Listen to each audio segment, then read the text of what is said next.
نحمدہ ونصلی علی رسولہ الکریم اما بعد فاعوذ باللہ من الشیطان الرجیم بسم اللہ الرحمن الرحیم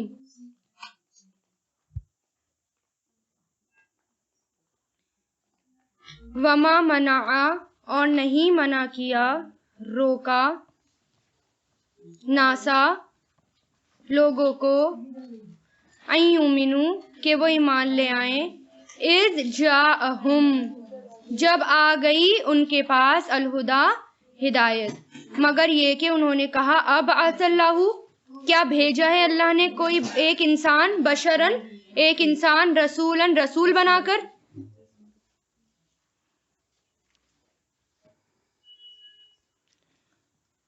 قل کہہ دیجئے لو کانو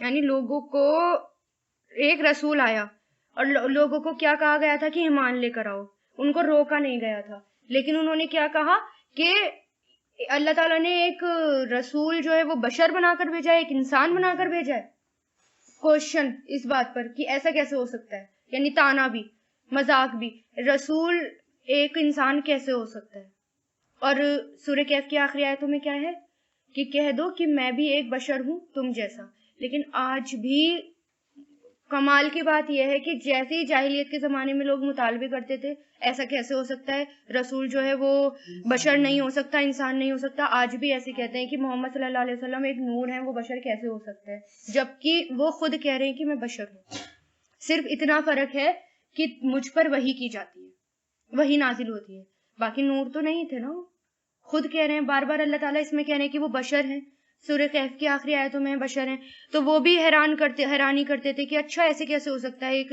رسول جو ہے وہ ایک بشر کیسے ہو سکتا ہے یہ تو امپاسبل ہے اس کو تو فرشتہ ہونا چاہیے تھا یا کوئی بڑی روح ہونی چاہیے تھی قل کہہ دیجئے اگر ہوتے فی الارض زمین میں ملائکۃ فرشتے یمشونا وہ چلتے پھرتے مشا سے یمشونا وہ چلتے پھرتے مطمئنینا مطمئن ہو کر لا نزلنا ضرور ہم نازل کرتے ان پر آسمان سے ملکن ایک فرشتہ رسولن رسول بنا کر یعنی اللہ کیا کہہ رہے ہیں تمہارا یہ مطالبہ بھی پورا ہو جاتا یعنی اگر تم یہ چاہتے کہ فرشتے رسول فرشتے ہوں فرشتے ہو سکتے تھے لیکن کب جب دنیا میں فرشتے ہوتے یعنی تمام لوگ اگر فرشتے ہوتے چلتے پھرتے ہماری طرح ہوتے تو ان کی ہدایت کے لیے اگر اللہ کو کوئی رسول بھیجنا ہوتا تو وہ فرشتہ آتا لیکن ہم انسان ہیں اور ہماری ہدایت کے لیے رسول بھیجنا تھا تو اس لیے اللہ تعالیٰ نے کس کو بھیجا انسان کو بھیجا اور اگر اللہ تعالیٰ فرشتے کو رسول بنا کر بھیجتے تو کیا ہوتا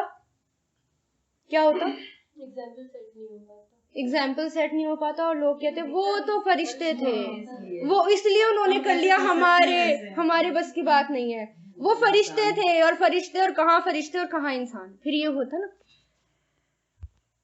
قل کہہ دیجئے کفا کافی ہے اللہ شہیدن گواہ میرے درمیان اور بینکم تمہارے درمیان انہو بے شک وہ کانا ہے بعبادہ اپنے بندوں کی خبیرن خوب خبر رکھنے والا بصیرن خوب دیکھنے والا کون اللہ تعالیٰ وہ یہ کہہ رہے تھے حضور پاک صلی اللہ علیہ وسلم سے کہ اگر آپ رسول ہیں تو ٹھیک ہے کوئی گواہ لاؤ یا کوئی بھی گواہ لے کر آؤ جو ہمیں یہ گواہی دے کہ ہاں آپ رسول ہیں تو اللہ تعالیٰ نے کیا کہا ان کے جواب میں کہ ان سے کیا کہہ دو تمہارے اور میرے درمیان گواہی کس کی کافی ہے اللہ تعالیٰ کی کافی ہے اللہ نے کہہ دیا بس وہ کافی ہے اور کسی کی گواہی کی ضرورت ہی نہیں ہے اللہ سے بڑھ کر کسی کی گواہی ہے نہیں اور اللہ اپنے بندوں کو خوب دیکھنے والا ہے اور خوب خبر رکھنے والا ہے یعنی باریک بین ہر چیز دلوں کے اندر تک کی باتیں اللہ تعالیٰ کو پتہ ہیں وَمَن يَهْدِ اور جسے اور من جو یعنی جسے یہد اللہ ہدایت دے اللہ تو وہی ہے مہتدی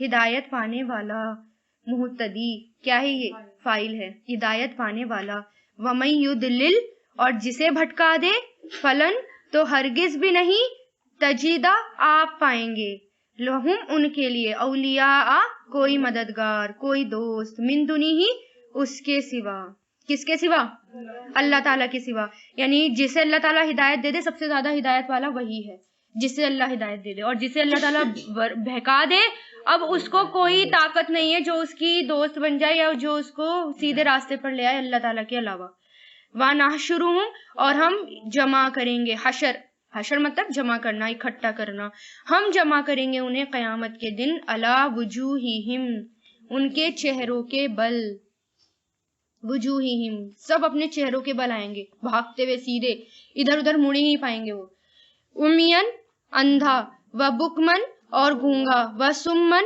اور بہرا، ماہواہم ان کا ٹھکانہ جہنم ہے، کلما جب کبھی، خبت دھمکی دھیمی ہونے، خبت کہتے ہیں ہلکے ہونے کو، دھیمی ہونے، آگ دھیمی ہونے کے لیے آتا ہے، جب بھی دھیمی ہونے لگے گی، ہلکی ہونے لگے گی، کیا؟ آگ، کیونکہ فیمیل والا ہے نا آگ کے لیے، زدنا فعلنا کے وزن پر، ہم زیادہ کر دیں گے اس کو، سعیرن بھڑکتی ہوئی آگ، سعیر دہکتی ہوئی آگ، بھڑکتی ہوئی آگ، یعنی میدان حشر میں جانے سے لے کر آگ میں داخل ہونے تک وہ اندھے، گونگے اور بہرے ہوں گے، جہنم میں جا کر اب انہیں سب نظر آ رہا ہوگا، یعنی میدان حشر میں کیسے اٹھائے جائیں گے؟ اندھے، گونگے، بہرے، کیونکہ دنیا میں وہ اللہ کی ہدایت سے اندھے، گونگے اور بہرے بنے رہے، اس لیے وہ جہنم میں جانے تک یہی رہیں گے، اور اللہ تعالیٰ سے کہیں گے ہمیں نظر کیوں نہیں آ رہا، آپ نے تو ہمیں دنیا میں تو آنکھیں دی تھی لیکن یہاں کیوں نہیں نظر آ رہا؟ تو اللہ تعالیٰ کیا کہیں گے کہ دنیا میں اندھے بنے رہے تھے میری ہدایت سے، یہاں بھی اندھے رہو، لیکن آنکھیں وہاں پر دے دی جائیں گی، کیوں؟ عذاب دیکھنا ہے نا، عذاب دیکھ کر اور بھی زیادہ وہ احساس ہوتا ہے نا عذاب کا۔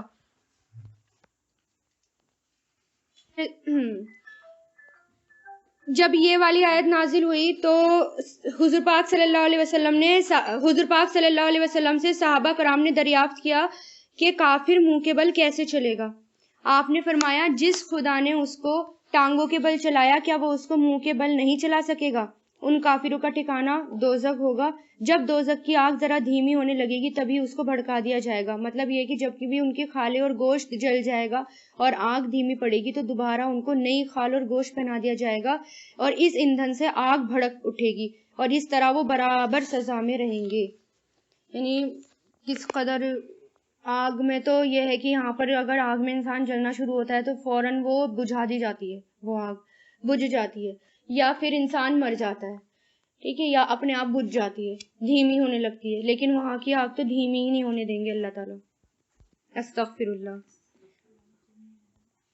ذالکہ یہ جزاؤہم بدلہ ہے، ان کا جزا بدلہ ہے، بِأَنَّهُمْ اس وجہ سے کہ انہوں نے کفروا انکار کیا، بِآیاتنا ہماری آیتوں کا، وقالوا اور انہوں نے کہا اذا کیا جب کننا ہم ہو جائیں گے عظامن ہڈیاں ورفاتن اور چورا چورا، ٹکڑے ٹکڑے، چورا چورا، انا کیا بے شک ہم لمبعوثون ضرور دوبارہ اٹھائے جانے والے ہیں، خلقن پیدا کر کے، جدید نئے سرے سے، ان کو یہ بدلہ کیوں دیا جا رہا ہے؟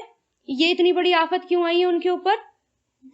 کیونکہ انہوں نے آخرت کا انکار کرا، آخرت کو نہیں مانا تھا، اس لیے اتنی بڑی ان کو سزا دی جا رہی ہے۔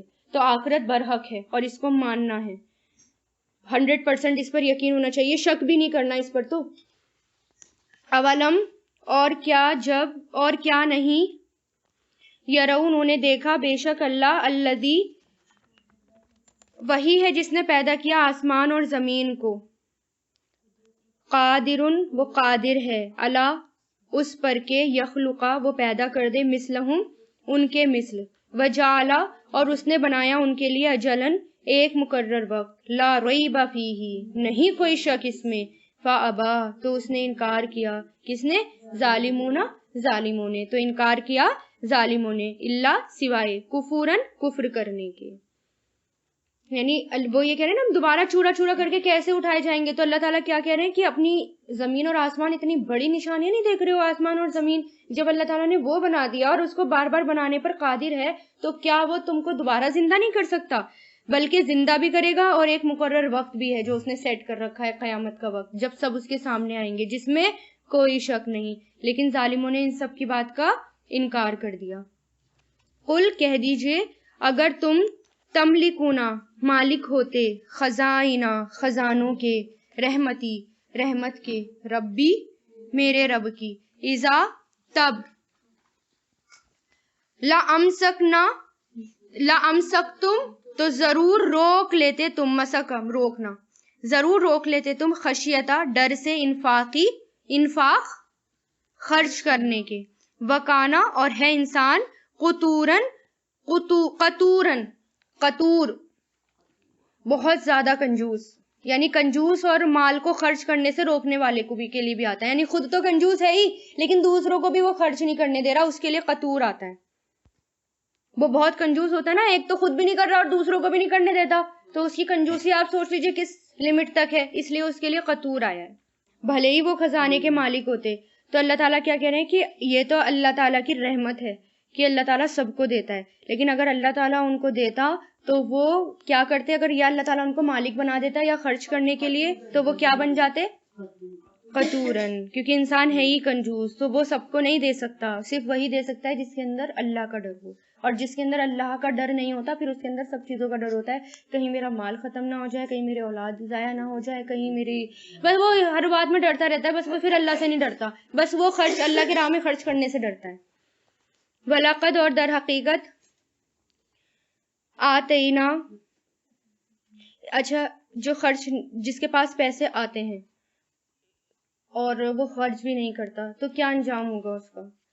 اور اس کے بارے میں کیا آتا ہے کہ قیامت میں کے دن جب اللہ تعالیٰ کے سامنے کھڑے ہوں گے تو اللہ تعالیٰ 4 باتیں پوچھے گا نا، 4 سوال کرے گا، جب تک اس کے جواب نہیں دے پائیں گے 5 سوال کرے گا، اور جب تک اس کے جواب نہیں دے پائیں گے تو انسان وہاں سے ہل بھی نہیں پائے گا. اور کون سی ہیں وہ 5 باتیں؟ ہاں، پہلا عمر کن کاموں میں لگائی، دوسرا جوانی کس چیز میں کھپائی، تیسرا جو علم حاصل کیا تھا اس پر کتنا عمل کیا، چوتھا مال کہاں سے آیا، پانچواں مال کہاں خرچ کیا. اس کو لکھ لیں، اور فریج سے اچھی جگہ نہیں ہے، فریج کے اوپر اس کو لکھ کر لگا دے تاکہ ہر کوئی اسے پڑھے اور اس کی تیاری کرے. 5 یہ کہہ دے کہ یہ آپ کا پیپر ہے، ان سے کہہ دے کہ یہ آپ کا کوشچن پیپر ہے اور آخرت میں آپ کو یہ سالو کرنا ہے، اس کی تیاری کریں. اسی طرح حضور پاک صلی اللہ علیہ وسلم نے فرمایا جس کا آج کل سے بہتر نہیں وہ برباد ہوا، یعنی ہمارا اگر آج ہے اور وہ یسٹرڈے کل سے بہتر نہیں تو برباد ہوئے. اس لیے اس بات کو بھی یاد رکھنا ہے ریگولر کہ آج کیا میری کل سے بہتر تھی، کیا میرے اخلاق میں کچھ چینج آیا، کچھ میں نے نیا سیکھا، کچھ میں نے نیا کرا، یا کسی کو میں نے نیا سکھایا، یا کچھ ایسا جو میں نے بہتر کیا اور وہ کل سے زیادہ اچھا تھا. تو یہ 2 باتیں اگر آپ یاد رکھیں گے، 2 حدیثیں، تو انشاءاللہ اس سے بہت فرق پڑے گا. ہم تیاری کریں گے. تو کیا ہے حدیث؟ وَلَقَدْ اور در حقیقت آتینا عطا کی ہم نے موسیٰ علیہ السلام کو 9 آیتن نشانیاں، بیناتن کھلی ہوئی، فَاسْأَلْ تو پوچھو، سوال کرو بنی اسرائیل سے جب آئے ان کے پاس. فقالا تو کہا اس سے فرعون نے، بے شک میں، لَأَظُنُّکَ میں ضرور گمان کرتا ہوں تجھے. کیا یہ اظنو، ضرور گمان کرتا ہوں تجھے، یا موسیٰ اے موسیٰ، مسحورن جادو کیا ہوا، سحر زدہ. کیوں آئی یہ بات؟ کیونکہ پیچھے حضور پاک صلی اللہ علیہ وسلم سے کہہ رہے تھے کہ آپ جو ہے معجزہ بھی نہیں دکھاتے ہو، نشانیاں بھی نہیں دکھاتے ہو، اور ایک رسول کیسے جو ہے فرشتہ نہیں ہے یا نور نہیں ہے، یا ایک انسان کیسے فرشتہ ہو سکتا ہے، ایسے سوال کر رہے تھے. تب اللہ تعالیٰ نے کہا کہ پہلے میں نے موسیٰ علیہ السلام کو بھیجا، ان کے ساتھ تو میں نے بہت سارے معجزے دیے تھے، 9 معجزے دیے تھے، کتنے ایمان لے کر آئے، کتنے لوگ ایمان لائے. حضرت عبداللہ ابن عباس نے یہ 9 معجزے اس طرح بتائے ہیں. حضرت موسیٰ کی زبان میں لکنت تھی، وہ دور ہو گئی. حضرت موسیٰ کی لاٹھی جو اژدہا بن جاتی تھی. تیسرا، جب وہ بغل میں ہاتھ ڈالتے تھے اور وہ باہر نکالتے تھے تو وہ سفید چمکتا ہوا نکلتا تھا. چوتھا، بنی اسرائیل کا دریا سے پار ہو جانا. پانچواں، ٹڈی دل کا عذاب، پھر جو دور ہو گیا. طوفان کا عذاب، جوؤں کا عذاب، مینڈکوں کا عذاب، خون کا عذاب. ان معجزات کا جو تفصیل سے پیچھے ذکر آ چکا ہے. تو یہ 9 نشانیاں تھیں. وہ خود بھی دیکھ رہے تھے نا کس طرح عذاب آ رہے تھے اور کیسے دور ہو رہے تھے حضرت موسیٰ علیہ السلام کی دعا سے.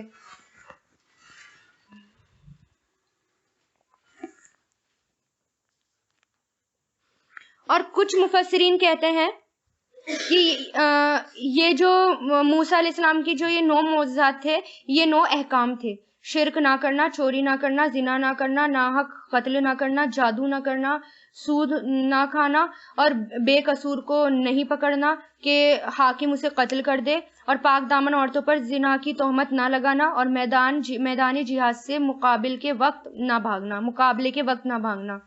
یہ 9 تھے جو کہ بعض نے کیا کہا کہ یہ معجزے تھے. اچھا اس کے بارے میں یہ بھی آتا ہے، ایک صحیح ترمذی شریف میں آتا ہے، حضرت صفان بن عسال سے مروی ہے کہ ایک یہودی نے دوسرے یہودی سے کہا کہ چلو اس نبی کے پاس چلیں. اس نے کہا کہ ان کو نبی نہ کہنا، اگر ان کو خبر ہو گئی تو کہ ہم بھی ان کو نبی کہتے ہیں تو ان کو فخر ہوگا اس بات پر. غرض یہ دونوں حضور پاک صلی اللہ علیہ وسلم کی خدمت میں حاضر ہوئے اور وہ 9 آیتیں یا نشانیاں معلوم کی جو حضرت موسیٰ علیہ السلام کو دی گئی تھی. آپ نے فرمایا یہ 9 احکام ہیں: شرک نہ کرو، چوری نہ کرو، زنا نہ کرو، ناحق قتل نہ کرو، جادو نہ کرو، سود مت کھاؤ، بے قصور کو مت پکڑواؤ کہ حاکم اسے قتل کر دے، پاک دامن عورتوں پر زنا کی تہمت مت لگاؤ، میدان جہاد سے مقابلے کے وقت مت بھاگو. سنو اے یہودیو، یہ ایک حکم تمہارے لیے خاص طور پر یہ تھا کہ سنیچر کے دن جو خاص تمہیں احکام دیے گئے ہیں ان کی خلاف ورزی مت کرو. یہ سن کر دونوں یہودیوں نے آپ کے ہاتھ پاؤں چومے اور بول اٹھے کہ ہم شہادت دیتے ہیں کہ آپ سچے نبی ہیں. حضور پاک صلی اللہ علیہ وسلم نے فرمایا پھر میری اتباع کرنے سے تمہیں کون روکتا ہے؟ کہنے لگے حضرت داؤد علیہ السلام نے اپنے رب سے دعا کی تھی کہ اب انہی کی نسل سے اللہ ہر نبی مبعوث فرمائے. اب اگر ہم آپ کی اتباع کرتے ہیں تو ڈر ہے کہ ہماری قوم یہودی ہمیں قتل نہ کر دے. یعنی ایسا انہوں نے اپنا واقعہ اب اپنی قوم سے ڈر رہے تھے، اگر ہم نے آپ کی بات مانی تو وہ ہمیں قتل کر دے گی.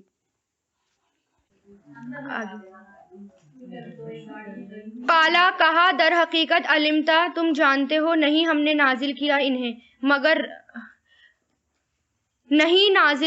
مگر رب نے آسمان اور زمین کے بصائرہ نشانیاں بنا کر، بصیرتیں بنا کر، وانی اور بے شک میں ضرور گمان کرتا ہوں اے فرعون مسبوراً ہلاک کیا ہوا. کس نے کہا؟ میں ضرور گمان کرتا ہوں تجھے اے فرعون ہلاک کیا ہوا. یعنی جب فرعون کے پاس موسیٰ علیہ السلام نشانیاں لے کر گئے، 9 نشانیاں، تو فرعون نے کیا کہہ دیا؟ یہ تو جادو ہے.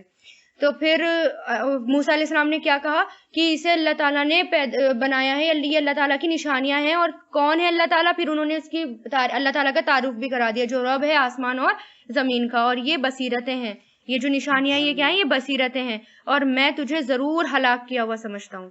اور وہ ہلاک ہی ہو گیا تھا. پھر فارادہ تو اس نے ارادہ کیا یہ کہ تستفزہم کہ وہ اکھاڑ پھینکے انہیں، یستفزہم کہ وہ اکھاڑ پھینکے. کل بھی آیا تھا نا فازازا اس کا روٹ ہے، یعنی ہلاک کر دینا، بالکل اکھاڑ کر پھینک دینا، کہ وہ اکھاڑ پھینکے انہیں زمین سے. فاغرقناہ تو غرق کر دیا ہم نے اسے اور جو اس کے ساتھ تھے، جمیعاً سب کو.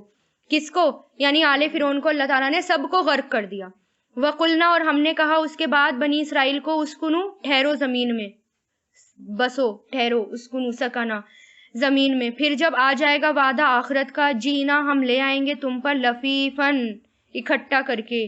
لفافہ بھی کیا ہوتا ہے؟ لفیفن کورڈ، اکٹھا کر کے. اس کے اندر بھی ہم اکٹھا کر کے ہر چیز رکھ دیتے ہیں لفافے میں. تو یہ بھی کیا ہے کہ جب آخرت کا وقت آئے گا تو تم کہیں بھی ہوں گے میں تمہیں اکٹھا کر کے لے آؤں گا اپنے سامنے. وبالحقی اور حق کے ساتھ ہم نے نازل کیا اسے، اور حق کے ساتھ نزلہ وہ اترا. ٹھیک ہے، حق کے ساتھ ہم نے اس کو نازل کیا اور حق کے ساتھ ہی وہ نازل ہوا، وہ اترا. وما اور نہیں ارسلنا کا ہم نے بھیجا آپ کو مگر خوشخبری دینے والا اور ڈرانے والا بنا کر. اچھا دیکھو یہ نزلہ ہے نا نیچے، یہ اس آیت میں ایک میں نزلہ ہے. نزلہ مطلب وہ نازل ہوا، اور اوپر یہ اور اس سے پہلے انزلہ ہے. انزلہ مطلب اس نے نازل کیا. ٹھیک ہے نا، انزلہ اس نے نازل کیا اور نزلہ وہ نازل ہوا. اس لیے دونوں میں ایسے ترجمہ کریں گے ہم. اور حق کے ساتھ نازل کیا ہم نے اسے اور حق کے ساتھ وہ نازل ہوا. اور بے شک ہم نے بھیجا اور نہیں ہم نے بھیجا آپ کو مگر خوشخبری دینے والا اور ڈرانے والا بنا کر. وقرآنن اور قرآن کو فرقناہ الگ الگ کیا ہم نے اسے. فرق الگ الگ نازل کرنا مطلب فرق کیا، یعنی الگ الگ نازل کیا ہم نے اسے. لی تقرأہ تاکہ آپ پڑھیں اسے. لی تاکہ، تقرا اقرا سے بنائے، تاکہ پڑھیں آپ اسے. الناسی لوگوں پر، علی مقسن ٹھہر ٹھہر کر، مقص ٹھہر ٹھہر کر. وَنَزَّلْنَاهُ اور نازل کیا ہم نے اسے. تنزیلاً تھوڑا تھوڑا نازل کرنا. تنزیلاً تدبیر سے تھوڑا تھوڑا نازل کرنا. تو کیا ہے قرآن؟ اس آیت کو کوٹ کر لیں، اس کو انڈر لائن کر لیں کہ قرآن الگ الگ نازل ہوا ہے. اور کیوں؟ تاکہ آرام آرام سے ٹھہر ٹھہر کر پڑھیں، تھوڑا تھوڑا کر کے پڑھیں، سکون سے پڑھیں اور پڑھ کر سنائیں. حضور پاک صلی اللہ علیہ وسلم کا رمضان میں یہ تھا طریقہ کہ وہ پورے قرآن کا دور کیا کرتے تھے، یعنی ریویژن کیا کرتے تھے. لیکن رمضان جب گزر جاتے تھے تو تھوڑا تھوڑا کر کے اس کو پڑھتے تھے. تو ہمیں بھی اس کو تھوڑا تھوڑا کر کے پڑھنا ہے. اور اب تو ماشاءاللہ آپ کو ترجمہ آنے لگ گیا ہے اور اب تو آپ سمجھنے لگ گئے ہیں جو آپ پڑھ رہے ہیں. جب تک آگے بڑھیے ہی نہ جب تک آپ کو سمجھ میں نہ آئے وہ بات. آپ پڑھیں، ایک آیت پڑھیں، اس کے معنی نکالیں، بہت اچھی قرأت کے ساتھ پڑھیں، پھر اس کے معنی نکالیں، اور جہاں آپ رک جائیں وہاں آپ دیکھیں کہ کیا ہے اس کا مطلب، تب آگے بڑھیں. یہ ہوگا قرآن کا حق ادا کرنا، پھر اس پر عمل کریں. قل کہہ دیجئے آمینو، تم ایمان لاؤ. یہ دیکھیے آمنو ہوتا تو کیا ہوتا؟ وہ ایمان لائے. اور یہاں پر آمینو ہے، امر ہے، تو ایمان لاؤ، اللہ حکم دے رہے ہیں. صرف زبر اور زیر سے ہی معنی بدل گئے. زبر لگا دیا تو ماضی بن گیا اور زیر لگا دیا تو وہ امر بن گیا. کہہ دیجئے تم ایمان لاؤ اس پر، یا لا تؤمنو، نہیں ایمان لاؤ، بے شک وہ لوگ جو دیے گئے علم اس سے پہلے، اذا جب یتلا پڑھا جاتا ہے ان پر، یخرونا وہ گر پڑتے ہیں، للاذقانی تھوڑیوں کے بل، زقن اذقان تھوڑیوں کے بل، سجدن سجدہ کرتے ہوئے. یعنی جب ایسی قوم پر قرآن پڑھا جاتا ہے تو جس کے وہ کیا کرتے ہیں، یعنی جس کے دل پر اثر پڑتا ہے وہ تھوڑیوں کے بل گر پڑتے ہیں سجدہ کرتے ہوئے.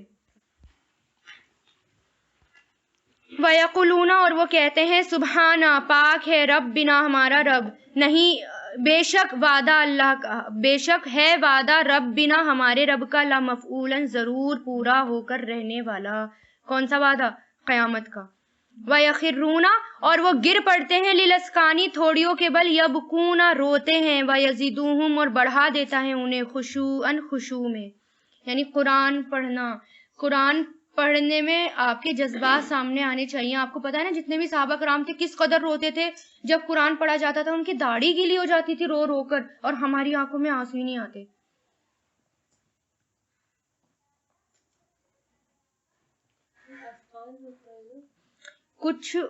کچھ مفسرین ہیں وہ تو یہ کہتے ہیں، مسند دارمی میں ابو محمد تیمی روایت کرتے ہیں کہ جسے ایسا علم دیا گیا جو اسے رونے پر مجبور نہیں کرتا، وہ اس لائق ہے کہ اسے علم ہی نہ دیا جاتا. یعنی اتنی بڑی بات ہے. تو آپ یہ اپنے قرآن کے اندر نا یہ خشوع لائیں کہ اس کو پڑھیں تو پڑھتے وقت آپ کی آنکھوں میں آنسو آنے چاہیے.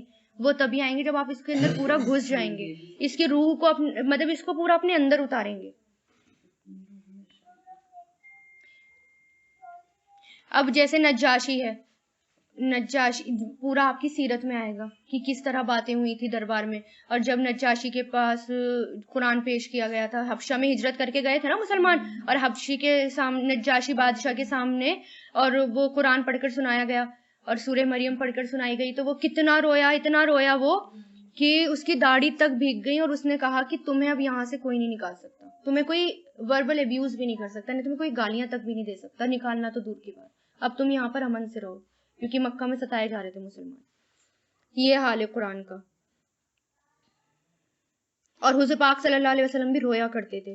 اور حضرت عمر کے بارے، حضرت ابو بکر کے بارے میں آپ نے سنا ہوگا، انہوں نے اپنے گھر کو ہی مسجد بنا لیا تھا. کس طرح بنایا تھا یہ سب آپ کو سیرت میں ابھی آ جائے گا، شروع میں ہی سیرت میں اپنے گھر کو مسجد بنا لیا تھا. اور وہ جب قرات کرتے تو اتنا روتے کہ آس پاس بچے بچیاں جمع ہو جاتے اور وہ ان سے متاثر ہونے لگتے.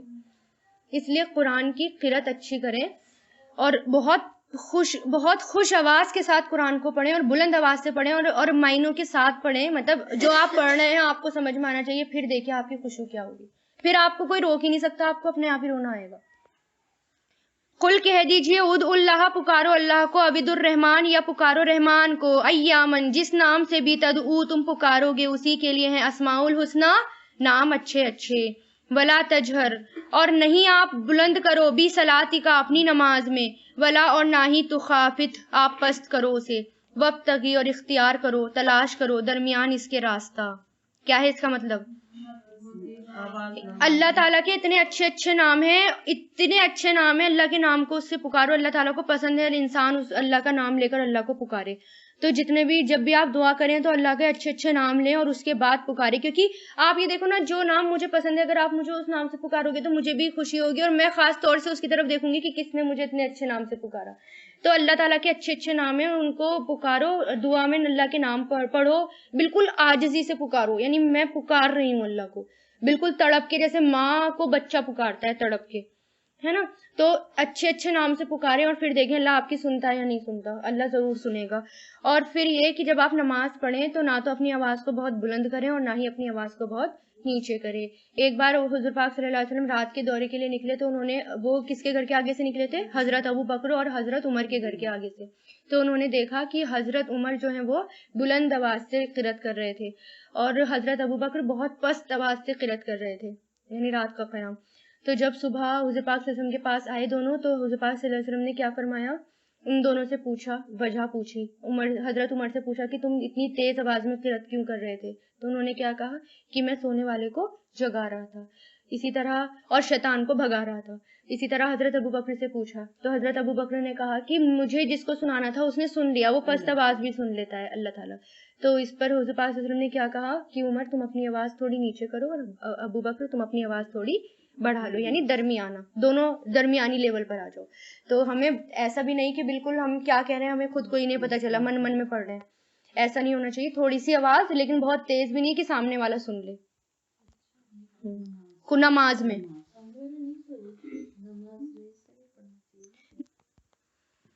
وَقُلِ الْحَمْدُ لِلَّهِ, اور کہیے الحمدللہ, سب تعریفیں اللہ کے لیے ہیں, وہ جس نے نہیں یتخذ بنائی ولدن کوئی اولاد, اور نہیں ہے اس کے لیے کوئی شریک بادشاہت میں, ولم یکن, اور نہیں ہے اس کے لیے ولیٌ کوئی مددگار, من الذل, کمزوری کی وجہ سے. کیوں مددگار کیوں ہوتے ہیں؟ مددگار اس کو چاہیے ہوتے ہیں جو کمزور ہوتا ہے, جو طاقتور ہے اس کو مددگار چاہیے ہی نہیں ہوتا. وَقَبِرْهُ, اور بڑائی بیان کرو, کبر امر ہے, بڑائی بیان کرو, تکبیرن, خوب بڑائی بیان کرنا, یعنی اللہ تعالیٰ کی خوب بڑائی بیان کرو اور خوب اس کی تعریفیں کرو اور اللہ تعالیٰ